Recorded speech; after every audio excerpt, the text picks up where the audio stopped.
Assalamualaikum warahmatullahi wabarakatuh. Selamat sore, Pak. Maaf mengganggu waktunya. Izin memperkenalkan diri, Pak. Nama saya Muhammad Yusuf Patah, Teknik Metalurgi 2025 dengan NPM 33342500018. Jadi di sini saya ingin mempresentasikan hasil saya pada pada kesempatan video ini. Saya ingin menjelaskan tentang perbandingan strategi manajemen dan laporan keuangan Samsung dan Apple. Kenapa sih saya ngambil brandnya Samsung dan Apple? Menurut saya, eh, dua perusahaan ini mempunyai persaingan yang sangat ketat dan sangat besar dalam keunggulannya di bidang eh, industri smartphone atau bidang industri elektronik atau smartphone global. Jadi membuat saya menarik untuk mengulas atau membahas tentang perusahaan Samsung dan Apple ini. Oke, mari kita mulai langsung. Saya mulai aja, Pak. Yang pertama, sebelum kita mengetahui Porter Five Force itu apa, gimana, dan seperti apa, kita harus mengetahui dasarnya dahulu. eh, Porter Five Force itu apa? Jadi, Porter Five Force itu analisis 5 kekuatan Porter adalah model yang dipakai oleh Michael T. Porter pada tahun 1979. Model ini digunakan untuk memahami tingkat persaingan dalam suatu industri dan faktor-faktor yang bisa memengaruhi posisi suatu perusahaan di pasar. Secara singkat, Porter menjelaskan bahwa kekuatan sebuah perusahaan tidak hanya ditentukan oleh pesaing langsung, tapi juga oleh 5 kekuatan utama yang di lingkungan industrinya. Nah, sebelum itu mari kita eh, apa ya namanya menjelaskan eh, apa itu 5 kekuatannya. Yang pertama ada ancaman pendatang baru atau bisa disebut threat of new entrants. Ini tuh apa sih? Kekuatan ini menilai seberapa besar kemungkinan perusahaan baru masuk ke industri tersebut. Kalau masuknya mudah, persaingan akan semakin ketat dan keuntungan bisa berkurang. Beberapa hal yang memengaruhinya, yang pertama, contohnya besarnya modal yang dibutuhkan, teknologi dan distribusi produk, loyalitas pelanggan terhadap merek yang sudah ada, peraturan pemerintahnya. Contoh, industri smartphone memiliki hambatan yang cukup besar karena memerlukan biaya tinggi dan teknologi canggih, sehingga pemain baru sulit bersaing. Yang kedua itu ada daya tawar pemasok atau bisa disebut dengan bargaining power of suppliers. Kekuatan ini apa sih? Kekuatan ini menggambarkan sejauh mana pemasok dapat memengaruhi harga dan ketersediaan bahan baku. Jika pemasoknya sedikit atau bahan bakunya sulit digantikan, maka posisi mereka menjadi kuat. Faktor yang memengaruhinya apa sih? Jumlah pemasok, ketergantungan perusahaan terhadap mereka, biaya untuk beralih ke pemasok lain. Contoh, perusahaan chip seperti Qualcomm dan TSMC memiliki posisi kuat karena hanya sedikit perusahaan yang bisa menghasilkan chip berkualitas tinggi. Daya tawar pembelinya apa? Yaitu bisa disebut dengan bargaining power of buyer. Kekuatan ini menunjukkan sejauh mana pembeli bisa memengaruhi harga dan kualitas produk. Kalau pelanggan punya banyak pilihan, mereka bisa dengan mudah beralih ke merek lain yang memengaruhi antara lain. Banyaknya pilihan produk di pasar, kemudahan berpindah ke merek lain, kepekaan terhadap harga juga.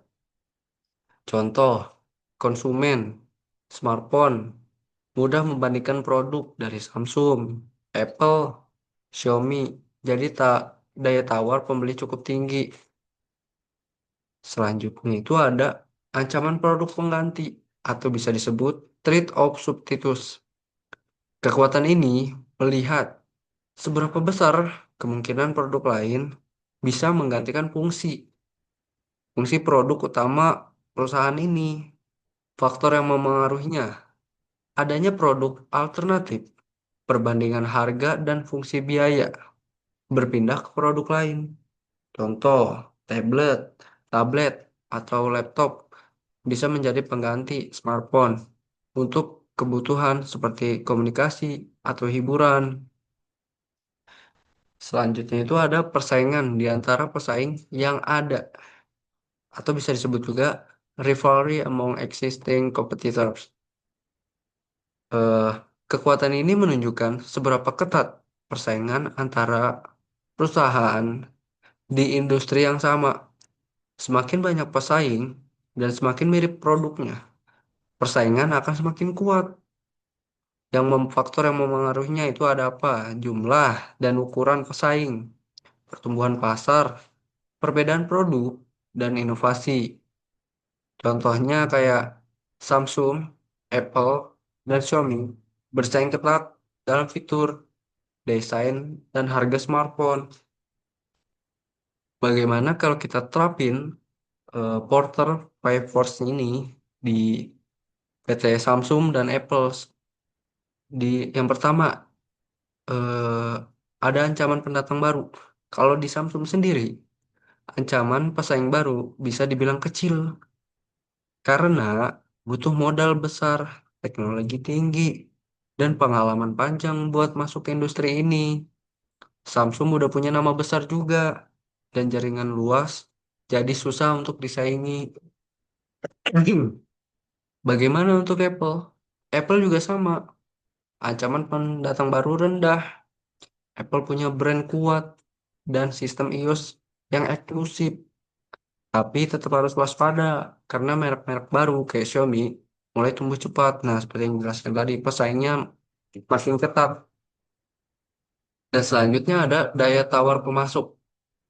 Kalau dari Samsung sendiri, daya tawar pemasok Samsung tergolong lemah. Soalnya banyak komponen penting diproduksi sendiri. Jadi Samsung ini bikin produknya sendiri seperti chip dan layar. Bahkan Samsung juga jadi pemasok buat perusahaan lain. Jadi sebagai dia buat terus dia juga impor ke perusahaan lain juga, Pak. Apple sebaliknya, Apple cukup tergantung sama beberapa pemasok besar. Ya, seperti yang jelaskan tadi. Contoh misalnya TSMC untuk chip dan Samsung untuk layar. Jadi Apple juga masih bergantung pada Samsung ini. Jadi kalau ada gangguan, bisa berpengaruh ke produksi mereka. Selanjutnya ada daya tawar pembeli. Samsung memiliki daya tawar pembeli yang cukup tinggi karena banyak pilihan merek lain di pasar. Makanya Samsung bikin berbagai seri produk dari kelas menengah sampai premium biar bisa menjangkau semua kalangan. Ya, seperti mid-range dan high range-nya gitu. Apple bagaimana? Apple cenderung pembelinya itu loyal, jadi daya tawarnya lebih rendah. Orang tetap pilih iPhone karena kualitas dan ekosistemnya yang nyambung antar perangkat. Ya, walau harganya mahal, sesuai dengan eh, kualitasnya gitu, eksklusif. Selanjutnya ada ancaman produk pengganti. Kalau dari Samsung, ancaman dari produk lain seperti tablet atau laptop.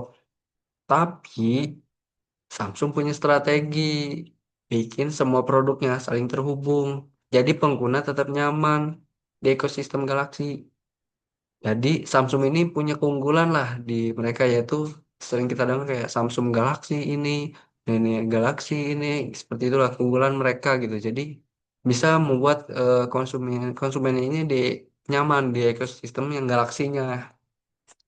Kalau Apple sendiri, Apple juga menghadapi hal sama, tapi lebih unggul karena integrasi antar perangkatnya lebih kuat. Ya, seperti yang kita dengar banget ya, Pak, ya. terkenal gitu seperti iPhone-nya, iPad, dan MHC saling tersambung, bikin pengguna malas pindah ke merek lain. Ya karena sudah punya nama juga di Apple, jadi malas pindah ke merek lain gitu penggunanya. Selanjutnya ada persaingan antar pesaing. Apa sih itu? Kalau dari Samsung, persaingan di industri ini sangat ketat, apalagi dengan Apple, Xiaomi, dan Oppo. Samsung terus berinovasi lewat desain baru dan teknologi layar lipat buat tetap unggul. Nah, dia bikin inovasi yang baru gitu, biar menarik pelanggannya gitu. Kalau Apple sendiri bagaimana? Apple juga bersaing ketat, terutama di kelas premium. Jadi Apple ini mainnya di kelas high gitu, kelas premium gitu. Nggak main di low range atau mid range gitu. Mereka fokus ke desain ilegal, eh, ke fokus, mereka fokus ke desain elegan, kok ilegal. Kualitas tinggi, pengalaman pengguna yang bikin pelanggan tetap setia. Nah, itu keunggulan dari Apple ini.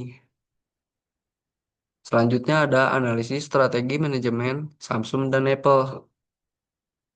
Kalau dari Samsung Electronic ini, kalau kita terapkan berdasarkan Porter Five Force-nya itu seperti apa?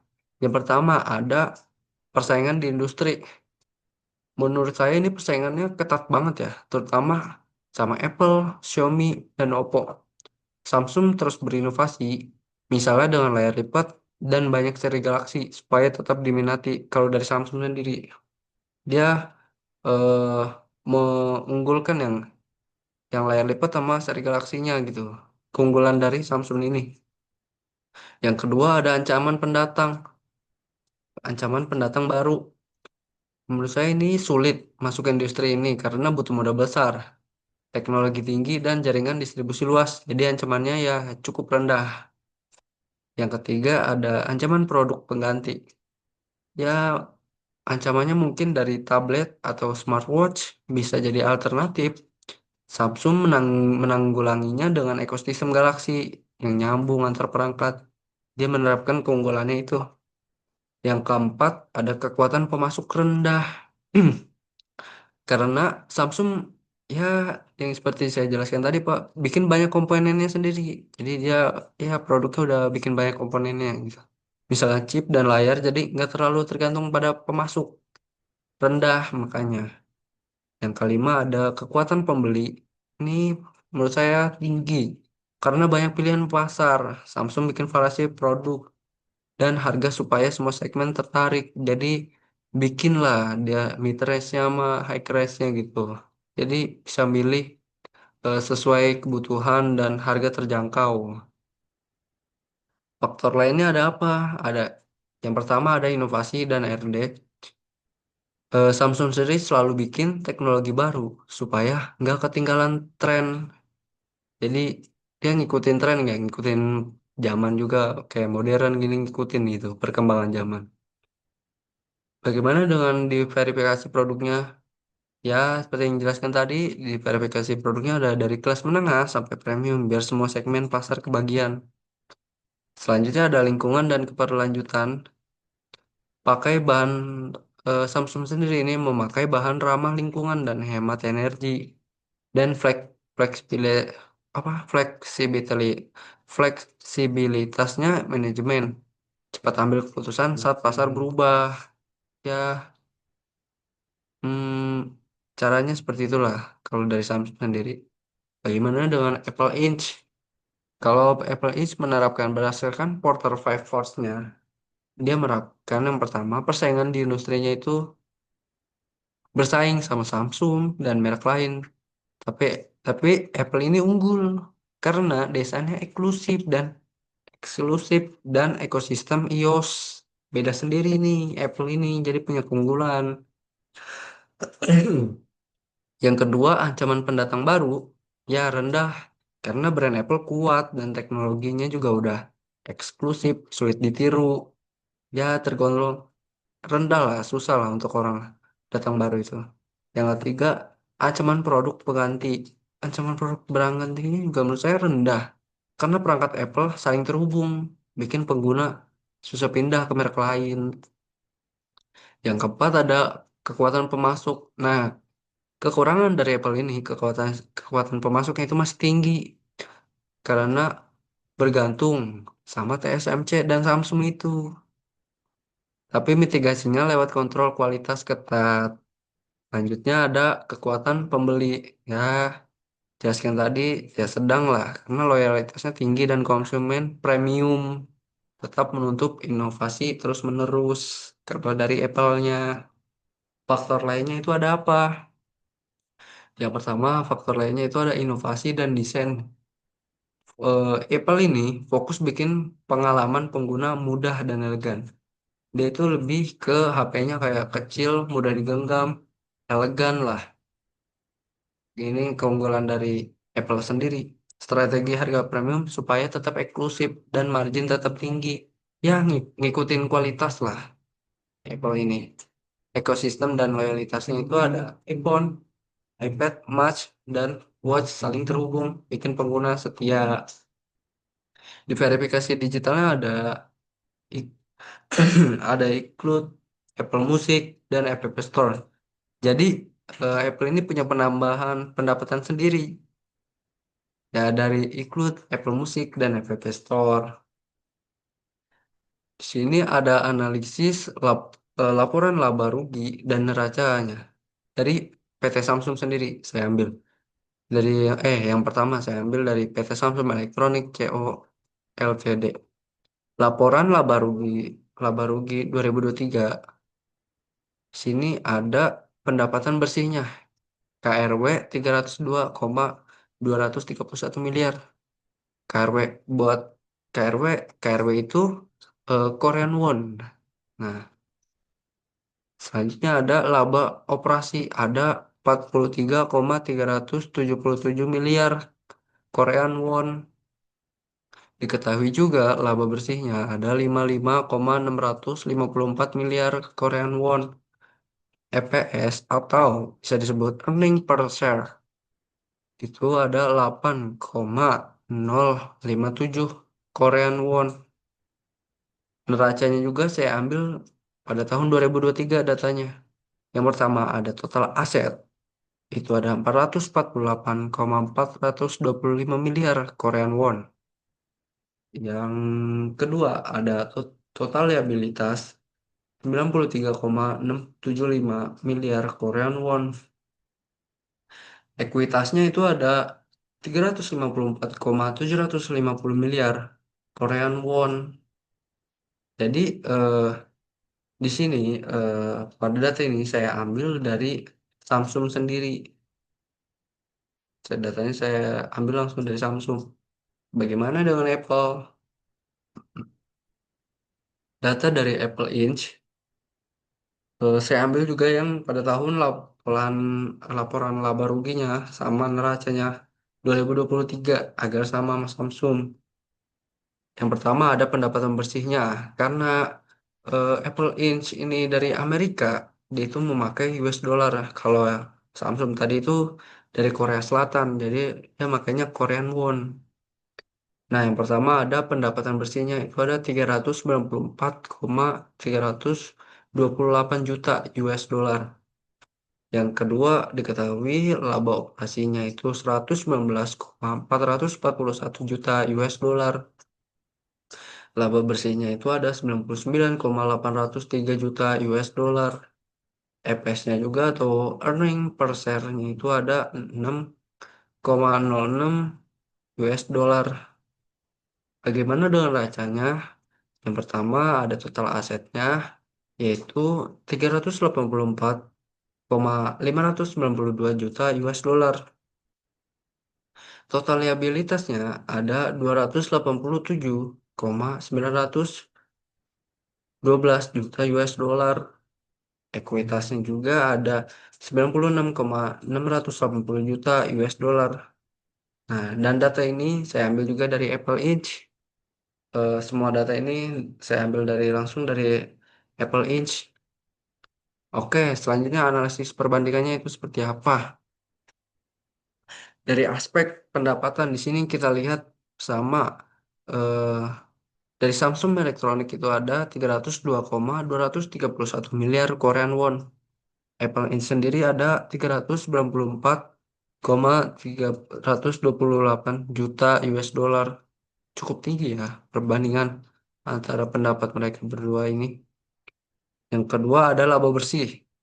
Laba bersihnya itu 55,654 miliar Korean won.